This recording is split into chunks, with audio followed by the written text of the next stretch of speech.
Thank you.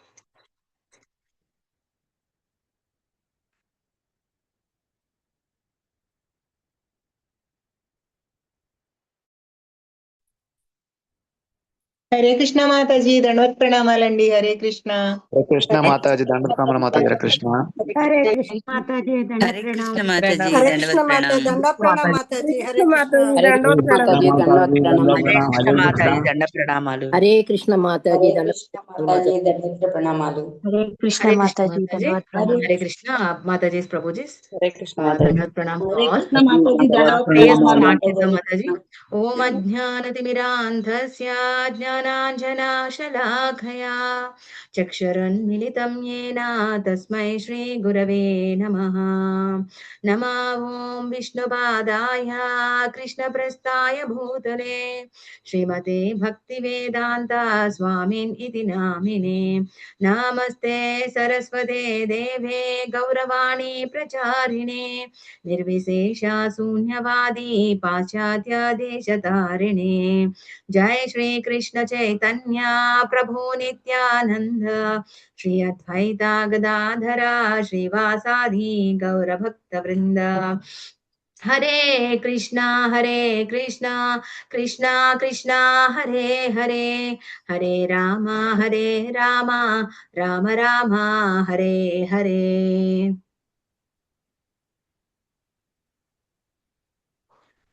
Hare Krishna. అందరికీ సాదర స్వాగతం. ముందలుగా జగన్నాథ్, బలదేవ్, సుభద్రమయ్య, సుదర్శన్లకి ప్రణామాలు అర్పిస్తూ మనం ఈరోజు క్లాస్ని ప్రారంభించుకుందాం. రీసెంట్గా మనం 5వ అధ్యాయం, భగవద్గీత 5వ అధ్యాయంలోనికి ప్రవేశించాము. ఈ 5వ అధ్యాయం పేరు ఎవరైనా చెప్తారా అండి? కృష్ణ భక్తి రసభావిత కర్మ. కృష్ణ భక్తి యోగము, కృష్ణ భక్తి రసభావిత కర్మ. అవును, కర్మయోగ, కర్మయోగము, కృష్ణ కృష్ణ భక్తి భక్తి రసభావిత రసభావిత. కర్మ. ఇది ఇక్కడ మనం ఈ కృష్ణ భక్తి రసభావిత కర్మ గురించి మనం ఈ చాప్టర్ లో తెలుసుకుంటున్నాం. ఓకే, మొదట మనం మీరు ప్రీవియస్ క్లాసుల్లో మొదటి అధ్యాయంలో మీరు మొదటి శ్లోక 5వ అధ్యాయంలో మొదటి శ్లోకాలో మీరు ఏం నేర్చుకున్నారు? కర్మ త్యాగం గురించి నేర్చుకున్నాం. కర్మ త్యాగము, భక్తియుక్త కర్మ. ఈ రెండిట్లో అర్జునుడు అడుగుతారు. మొదట ప్రశ్న నుంచే కదా సమాధానం ఉద్భవించేది. అలాగే ప్రశ్న అర్జునుడు అడుగుతున్నారు అనమాట క్వశ్చన్. ఏమంటే ఈ కర్మ, మీరు ఇప్పటి వరకు కూడాను కర్మ త్యాగం గురించి చెప్పారు, భక్తియుత కర్మ గురించి చెప్పారు. ఈ రెండిట్లో ఏది ఉత్తమమైనది అని అడిగారు. ఆ తర్వాత 2వ శ్లోకంలో భగవాన్ చెప్తున్నారు, రెండు ఉత్తమమే, కానీ భక్తియుత కర్మ ఇంకా శ్రేష్టమైనది. కర్మ త్యాగం కన్నాను భక్తియుత కర్మ అనేది కొంచెం ఇంకా శ్రేయస్సు అయినది. ఇక 3వ శ్లోకంలో భగవంతుడు చెప్తారు కదా, ఈ ద్వంద్వ భావనల నుంచి బయటపడడం అనేది చాలా ఇంపార్టెంట్. అలాగే ఎందుకని ద్వంద్వ భావాల నుండి బయటపడాలి అంటే, మనం లౌకిక బంధాల నుంచి కూడా సులభంగా దాటాలి. మనకి భగవద్గీత మనం చదువుకునేటప్పుడు ఏం చెప్తాం? అన్నిటినీ వదిలిపెట్టేసి కేవలం భగవంతుడికి శరణాగతి పొందాలి అని. అంటే కేవలం మనం జీవుడు దేహాన్ని వదిలేటటువంటి సమయంలో మనం భగవంతుని గురించి మాత్రమే ఆలోచించాలి. ఇక వేటి పట్ల మన ఆలోచనలు నిలిచిపోయినా కూడాను ఆ విధమైనటువంటి జన్మలు తీసుకుంటాం. కాబట్టి మన ఆలోచనలు అన్ని కూడాను భగవత్పరం అవ్వాలి. మిగిలిన వాటన్నిటి పట్ల కూడాను మనకి వైరాగ్యం అనేది ఉండాలి అని అంటారు కదా. కాబట్టి ఇక్కడ ఏం చెప్తున్నారంటే, దేవాది దేవుడైన శ్రీకృష్ణ పరంధాముడు ద్వంద్వాల నుండి విడివడిన వాడు తేలికగా ఈ లౌకిక బంధాల నుండి కూడా సులభంగా దాటగలడు అని చెప్తారు. ఇక 4వ శ్లోకంలో ఏం చెప్తారంటే, భౌతిక జగత్తు యొక్క విశ్లేషణ, అంటే ఈ సాంఖ్యయోగము, భక్తి యోగం, ఈ రెండిటి గురించి కూడాను భగవంతుడు చెప్తున్నారు. ఏంటి? రెండిటి యొక్క రెండిటిని రెండు ఆచరించదగినవే. సాంఖ్యయోగం గురించి ఏం తెలుసుకున్నారు? నిన్నటి శ్లోకాలో సాంఖ్యయోగం గురించి విపులంగా చర్చించుకోవడం జరిగింది. ఈ సాంఖ్యయోగం అంటే ఏంటంటే, భౌతిక జగత్తు యొక్క విశ్లేషణ కదా! ఈ భౌతిక జగత్తుతో మనకున్నటువంటి సంబంధం ఏంటి? వీటి ద్వారా మనం ఏం తెలుసుకున్నాం సాంఖ్యయోగం నుంచి? అంతిమంగా ఈ సాంఖ్యయోగం ఏం చెప్తుందంటే, అన్నిటికి కూడాను రూట్స్ వచ్చేసి మనకి భగవంతుని యొక్క పొందటము, భగవంతుని యొక్క పాదాలకు శరణ పొందటం మాత్రమే దాని యొక్క పరమార్థం అని సాంఖ్యయోగం తెలుసుకున్నాం. అలాగే భక్తి యోగం గాని, సాంఖ్యయోగం గాని ఈ రెండిట్లో ఏ యోగాన్ని నువ్వు ఆచరించినా కూడాను రెండిటి యొక్క ఫలితాలను నువ్వు పొందగలుగుతావు అని 4వ శ్లోకంలో భగవానుడు చెప్తున్నారు. ఈ రోజున 5వ శ్లోకం మనం చర్చించుకుందాము. 5వ శ్లోకం నా తర్వాత రిపీట్ చేయండి. యత్సాంఖ్యై ప్రాప్యతే స్థానం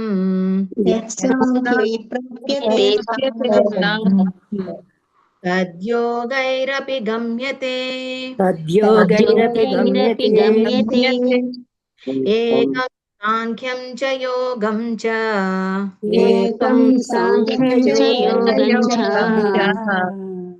పశ్యతి స పశ్యతి.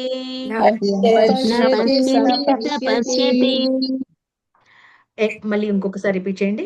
యత్ సాంఖ్యై ప్రాప్యతే స్థానం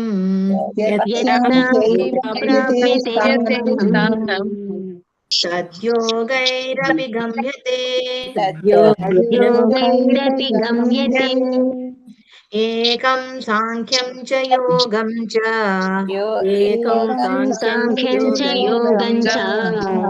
యః పశ్యతి స పశ్యతి. ఎవరైనా ఒక్కళ్ళు చెప్తారా? హరే కృష్ణ మాతాజీ, నేను చెప్తానండి. హరే కృష్ణ. యస్యాంఖ్యై ప్రాప్యతే స్థానం తద్యోగైరపి గమ్యతే ఏకం సాంఖ్యం చ యోగం చ యః పశ్యతి స పశ్యతి. Hare Krishna. Thank you Mataji. Hare Krishna Mataji. Please mute your self Mataji.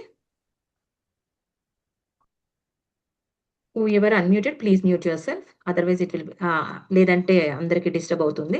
Lakshmi Mataji, Lakshmi Srinivas Mataji mute చేసుకోండి. Okay, thank you. ఇక్కడ యత్ సాంఖ్యై ప్రాప్యతే స్థానం. ఇక్కడ యత్ సాంఖ్యై అంటే ఇక్కడ ఏం చెప్తున్నారంటే సాంఖ్యయోగం, ఏ సాంఖ్యయోగం ద్వారా ప్రాప్తిస్తుందో అదే స్థానం తద్యోగైరపి గమ్యతే. యోగ అంటే ఇక్కడ భక్తి యోగం గురించి చెప్తున్నారన్నమాట. తద్యోగై అదే భక్తి యోగం ద్వారా కూడాను గమ్యతే పొందుతాము. అంటే ఏ ఫలితాన్ని అయితే సాంఖ్యయోగాన్ని మాతాజీ అందరూ ప్లీజ్ మ్యూట్ చేసుకోండి, లేదంటే ప్లీజ్ అందరూ మ్యూట్ చేసుకోండి, అందరికీ డిస్టర్బెన్స్ అవుతుంది. Okay, thank you. ఏ సాంఖ్యయోగాన్ని ఆచరించడం ద్వారా మనకి ఎటువంటి ఫలితం అయితే వస్తుందో అదే ఫలితాన్ని మనం భక్తి యోగాన్ని ఆచరించడం ద్వారా కూడాను పొందుతాము, గమ్యతే అని చెప్తున్నారు ఇక్కడ.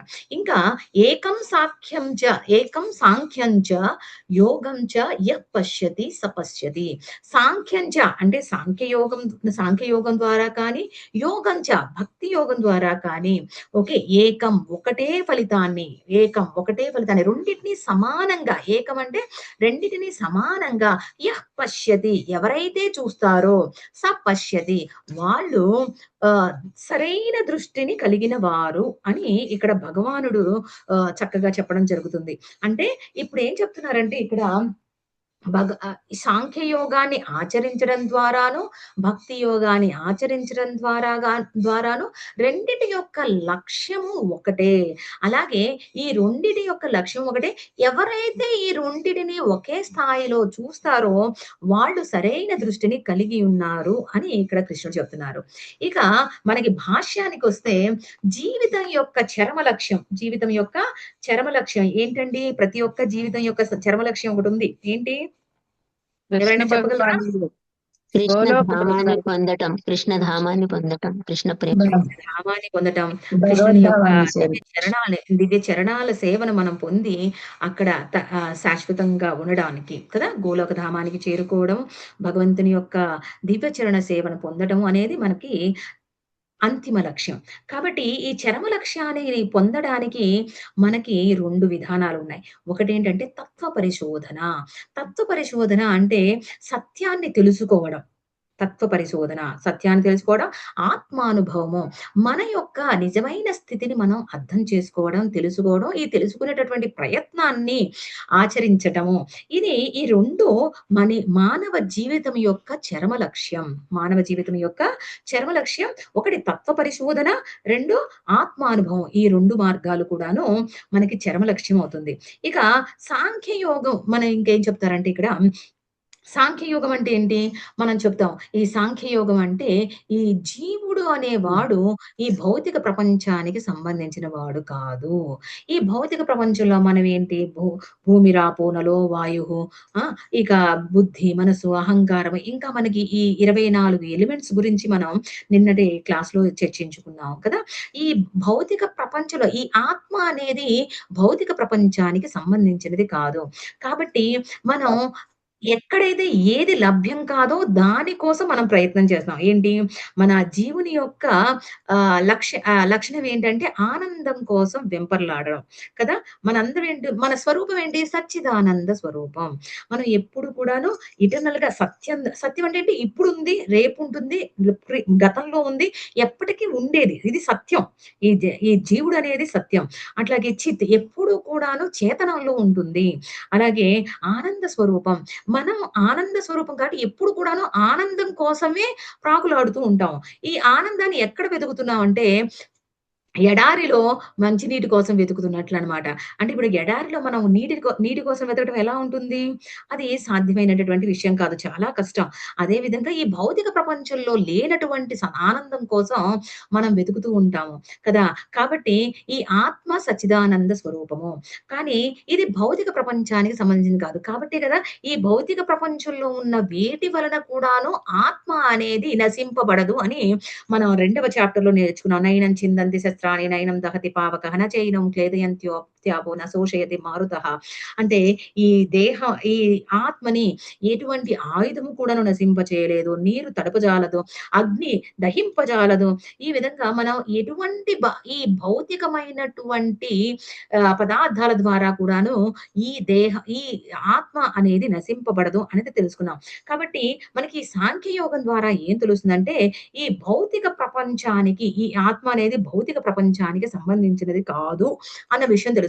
కాబట్టి ఇది దేనికి సంబంధించినది? ఆత్మ అనేది దేనికి సంబంధించినది?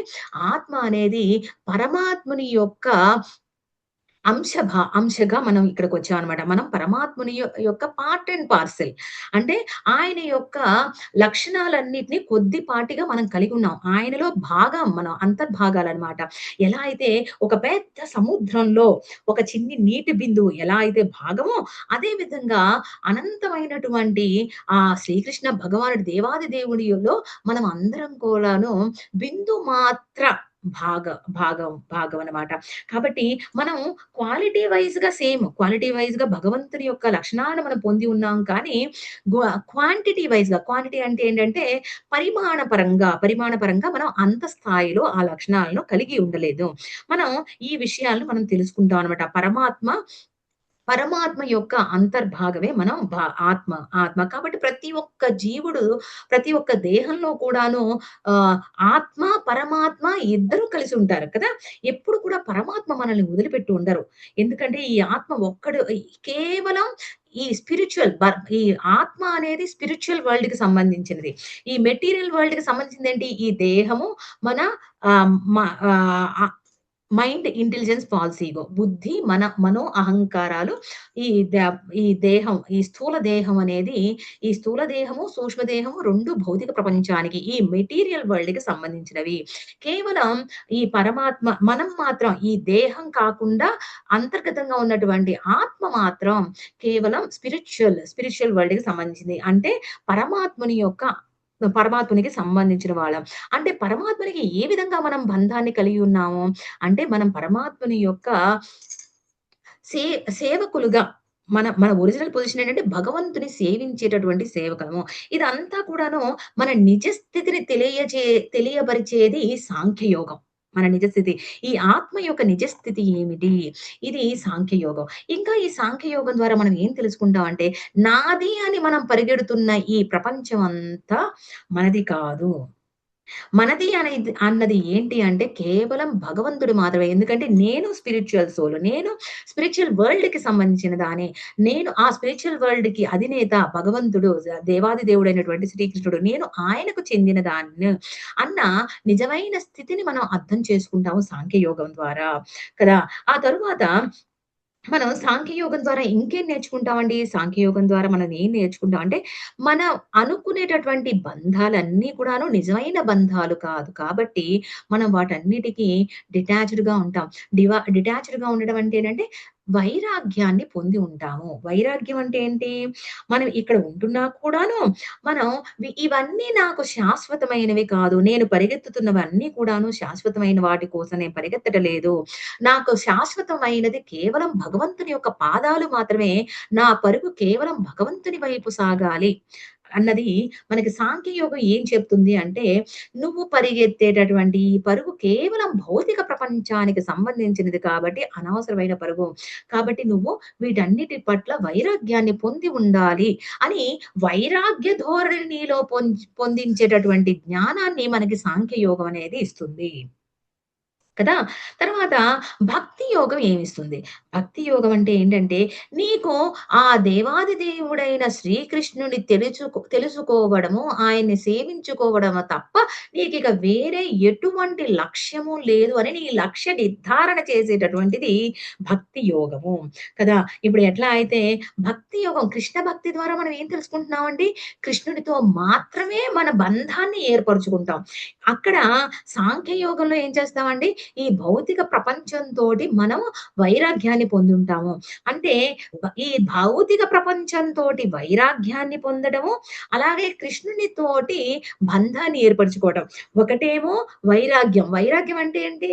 ఉన్న బంధాలన్నిటిని తెంచుకోవడం వైరాగ్యం అయితే, కొత్త బంధాన్ని ఏర్పరచుకోవడము కృష్ణ భక్తి. అంటే చూడడానికి భౌతికంగా చూడడానికి 2 వైరుధ్యంగా ఉన్నాయి. అవునా?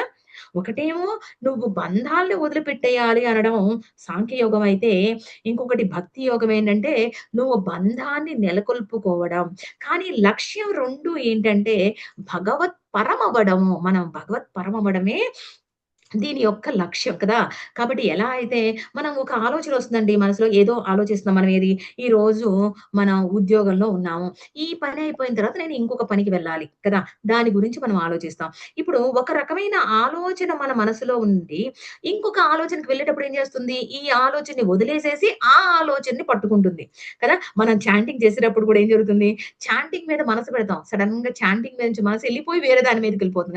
అంటే వెళ్ళిపోవడం తర్వాత ఇంకొక దాన్ని అందుకోవడం జరుగుతుంది. అవునా?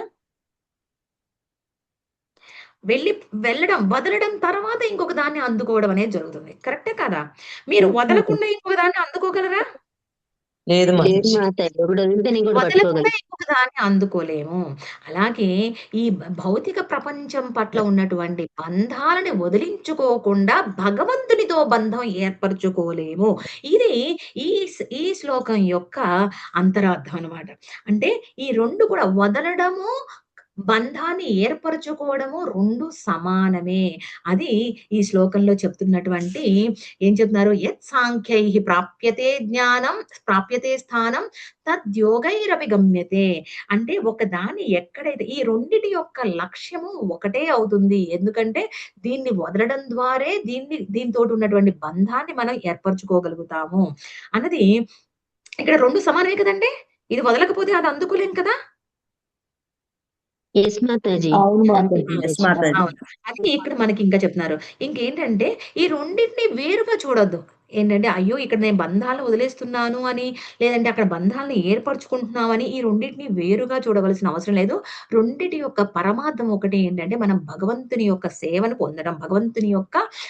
భగవంతుని దివ్య చరణాలను పొందడం అనేదే మన అంతిమ లక్ష్యం ఎప్పుడు కూడాను ఆ గోలోక ధామంలో ఆ దేవాది దేవుడైనటువంటి శ్రీకృష్ణుని యొక్క దివ్య చరణ సేవా భాగ్యాన్ని పొందడము. అది మన యొక్క అంతిమ లక్ష్యం. దానికోసమే ఈ 2 కూడాను సమానంగా వర్తిస్తాయి అని ఇక్కడ శ్రీకృష్ణుడు అర్జునుడికి చెప్తున్నారనమాట.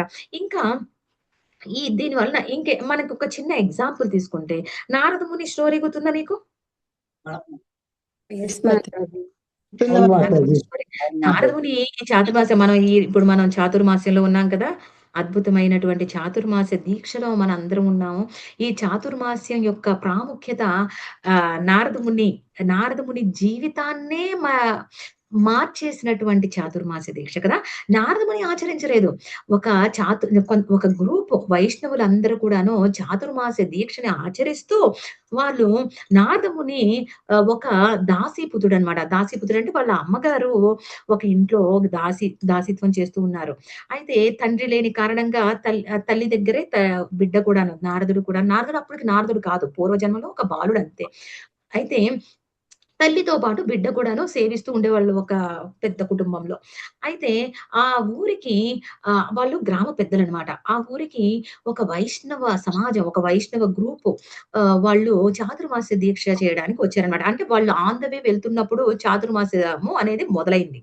కాబట్టి ఒకానొక దీక్ష యొక్క నియమం ఏంటంటే ప్రయాణాలు అనేది చేయరనమాట. ఎందుకంటే వాళ్ళు ఉన్న ఏ ప్రదేశంలో అయితే వాళ్ళు ఉంటారో ఆ ప్రదేశంలో వాళ్ళు ఆ 4 నెలలు కూడాను దీక్షని ఆచరిస్తారు. అంటే ఒక రకంగా భౌతిక పరంగా ఆలోచిస్తే ఏంటంటే ఇది ఎక్కువ వర్షాలు పడేటటువంటి సమయం. ఆ రోజుల్లో ఎక్కువ ట్రాన్స్‌పోర్టేషన్ ఉండేది కాదు కాబట్టి వాళ్ళు ఒక చోటుండి వాళ్ళ ఏ ఏ పూజా విధానాలు కానీ, వాళ్ళ భక్తి, యోగ ముందలకి వెళ్ళడానికి ఎటువంటి ఆటంకాలు కలగకూడదు అనేసి ఇది ఒక నియమం అన్నమాట. ఎక్కడైతే ఉంటారో ఆ ఊరు దాటకుండా వాళ్ళు ఆచరిస్తూ ఉంటారనమాట. అలాగే వాళ్ళు భగవత్పరమైనటువంటి సేవా కైంకర్యాలు కానీ, భగవత్ కథ గాని అన్ని నియమాలు సరైన విధంగా పాటించుకోవడానికి అనువుగా ఉంటుందన్నమాట. అయితే వాళ్ళకి ఒక సత్రాన్ని ఇస్తారు ఆ ఊరి పెద్ద. వాళ్ళకేంటంటే ఈ తల్లి కొడుకులని నియోగిస్తారు. మీరు వాళ్ళ సేవలో ఉండండి అని. అయితే వీళ్ళు చక్కగా ఎందుకంటే ఆవిడ విధవా స్త్రీ కాబట్టి ఆవిడ డైరెక్ట్‌గా సర్వ్ చేయలేదు. కాబట్టి ఈ నారద ముని వాళ్ళకి భోజనం వడ్డించడం కానీ, వాళ్ళు తిన్న తర్వాత వాళ్ళ ఉచ్ఛిష్టాన్ని స్వీకరించడం కానీ, వాళ్ళతో కలిసి వాళ్ళ సేవను చేస్తూ ఉండడం వలన వాళ్ళ ద్వారా భగవంతుని యొక్క కథా జ్ఞానాన్ని పొందడం, భాగవత శ్రవణం జరిగింది ఈ 4 నెలలు కూడాను. ఆ తరువాత వాళ్ళు అప్పటికే ఆయనకి భగవంతుని పట్ల అనురక్తి అనేది ఏర్పడింది. ఎప్పుడైతే వీళ్ళు ఇక చాతుర్మాస దీక్ష విరమించుకొని అయిపోయిన తర్వాత వాళ్ళు ఆ ఊరిని వదిలిపెట్టి ఎళ్తారు. కొద్ది రోజులకే నారద ముని యొక్క తల్లి కాలం చేస్తారు. ఒక సర్పం కాటేసి తల్లి చనిపోతారు. అప్పుడు నారద ముని ఒక చిన్న బిడ్డ తనకి తల్లి తప్ప ఇంకా వేరే ఆధారం ఏమీ లేకపోయినా కూడాను నారద ముని ఏమాత్రం కూడా బాధపడలేదంట. ఓ భగవంతుడా! కృతజ్ఞతలు. నాకున్న ఏకైక బంధమైనటువంటి మా అమ్మని కూడా నువ్వు తీసుకెళ్ళిపోయావు. ఇక నాకు ఎటువంటి బంధము లేదు. నేను సంపూర్ణ వైరాగ్యాన్ని పొందగలను అని ఇక ఆయన భక్తి మార్గంలోకి వెళ్తారనమాట. ఇక భగవంతుని తెలుసుకోవాలని. అంటే మనలాంటి వాళ్ళు మనకి దగ్గరైన వాళ్ళని మనకి చాలా క్లోజ్‌గా ఉండేవాళ్ళు వెళ్ళిపోతే మనం చాలా బాధలో పడిపోతాము. మనం ఆ బాధ నుండి బయటికి రావడం చాలా కష్టమవుతుంది. కానీ నారద ముని స్థాయి వాళ్ళు అది ఏ విధంగా తీసుకున్నారండి?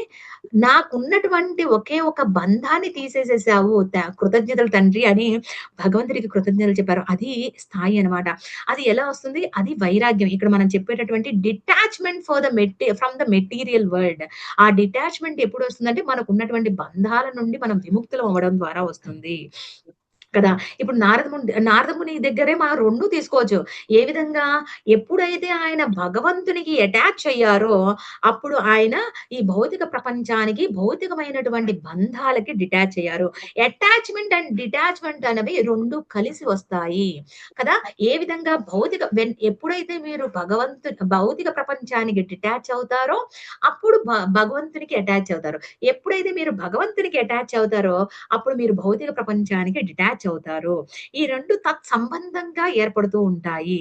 అది మనం నారదముని యొక్క పాస్ట్ టైమ్ నుంచి చక్కగా తెలుసుకోవాల్సిన విషయం. ఇక మనం భీష్ముని గనుక చూసుకున్నాం అనుకోండి. భీష్మ పితామహుడు మనకి ఎన్ని రోజులున్నారండి అంబశయ్య మీద? 58 రోజులు అంబశయ్య మీద 68 రోజులు అంబశయ్య మీద ఉన్నారట. ఎప్పుడైతే 10వ రోజు ఎప్పుడైతే యుద్ధం జరిగింది కురుక్షేత్ర యుద్ధం మొదలైన 10వ రోజున భీష్ముడిని అంబశయ్య మీద పడవేస్తారు కదా! ఆయన ఆ రోజు నుంచి కూడాను ఉత్తరాయణ పుణ్యకాలం కోసం ఆయన 68 రోజులు అంబశయ్య పైనే ఉన్నారు. అప్పుడు ఆ 68 రోజులు రక్తం ఓడుస్తూ, మామూలుగా కాదండి, రక్తం ఓడుస్తూ ఆయనకున్నటువంటి అన్ని బంధాల పట్ల వైరాగ్యాన్ని పొందుతూ, భగవంతునికే మనస్సు అర్పిస్తూ, భగవంతుని యొక్క నామాల పైన తన దృష్టిని పెట్టి భగవత్ పదాన్ని చేరారు. మనకి ఇక్కడ కూడాను ఇంకా ఆయనకి ఇంకా ఏంటి? నేను మాటిచ్చాను. నా మాట ఆయన ఎప్పుడో ఒకప్పుడు మాటిచ్చారు. ఏంటి? నేను ఎప్పుడు కూడాను ఈ పీఠానికి ఎవరైతే ఈ కురుక్షేత్రం కాదు. ఈ కౌరవ యొక్క రాజ్యానికి ఎవరైతే రాజుగా వ్యవహరిస్తారో వాళ్ళకి ఎప్పుడు కూడాను నా సేవలను అందిస్తాను. వాళ్ళకి ఎప్పుడు కూడాను నేను వ్యతిరేకంగా మారను అన్న మాట సత్యవతి వాళ్ళ తండ్రికి ఇవ్వడం జరిగింది కదా! కాబట్టి ఆ మాటకి ఆయన ఆ ధర్మానికి కట్టుబడి ఉన్నారు. కానీ భగవంతుడు ఏం చెప్తారండి భగవద్గీతలో? సర్వధర్మాన్ పరిత్యజ్య మాం ఏకం శరణం వ్రజ అహం త్వం సర్వ పాపేభ్యో మోక్షయిష్యామి మా శుచః అని చెప్తారు. అంటే ప్రతి సర్వధర్మాన్ అన్ని ధర్మాలను వదిలిపెట్టేసి మాం ఏకం నన్ను మాత్రమే, ఇంకా ఇక్కడ మీరు ఏ దేవతలనైనా కూడాను శరణ పొందొచ్చు అని చెప్పట్లేదు. ఆయన ఏం చెప్తున్నారు?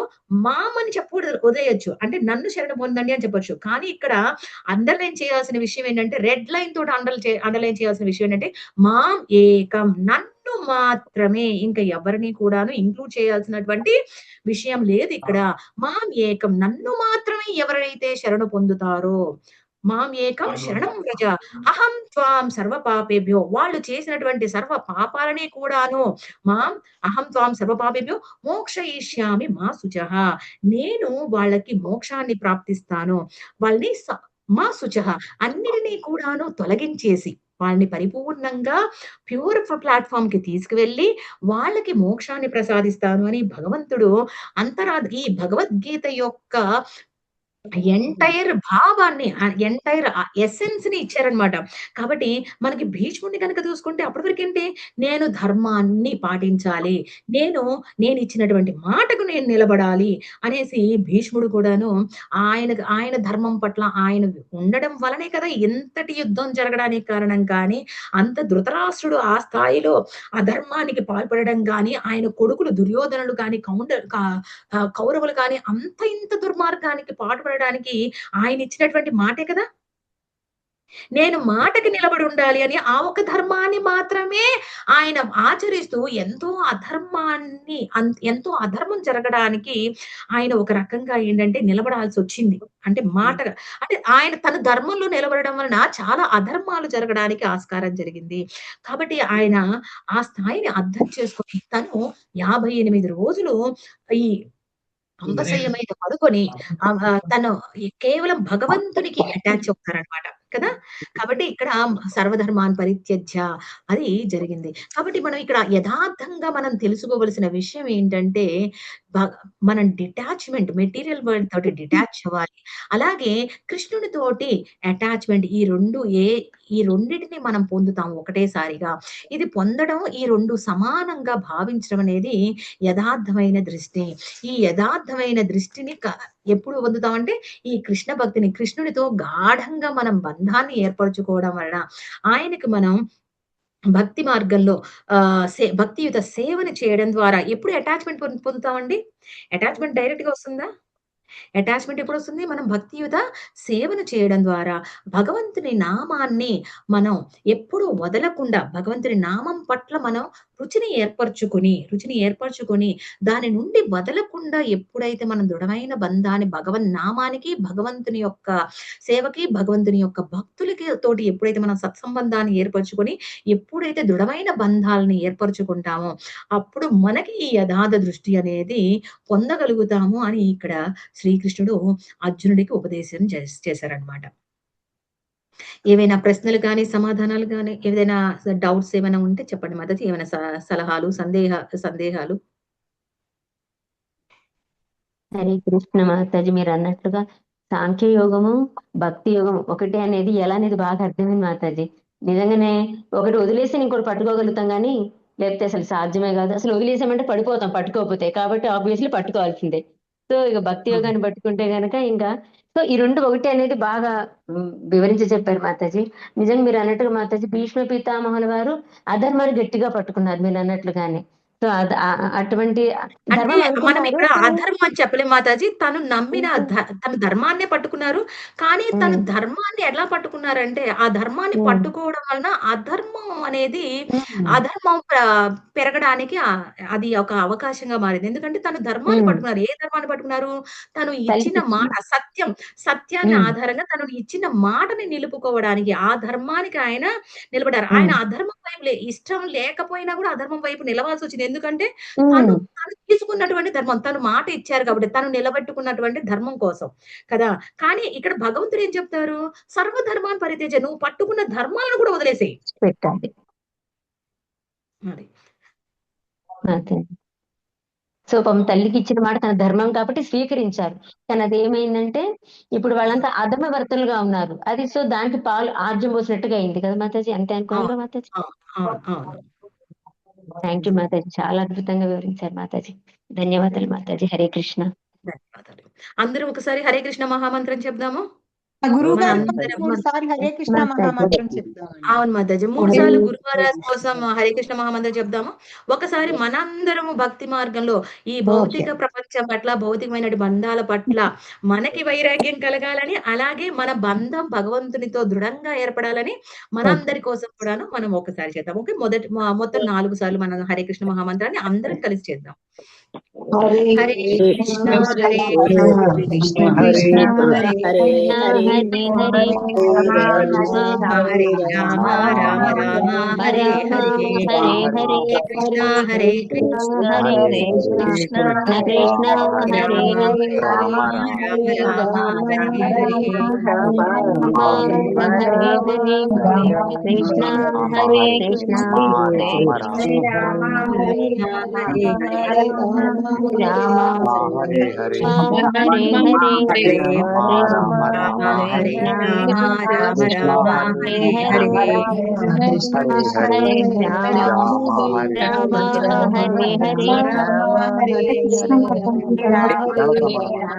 అందరికీ ధన్యవాదాలు మాతాజీ. అందరూ క్లాస్ అటెండ్ అయినందుకు ధన్యవాదాలు మాతాజీ. చాలా వివరించారు మాతాజీ.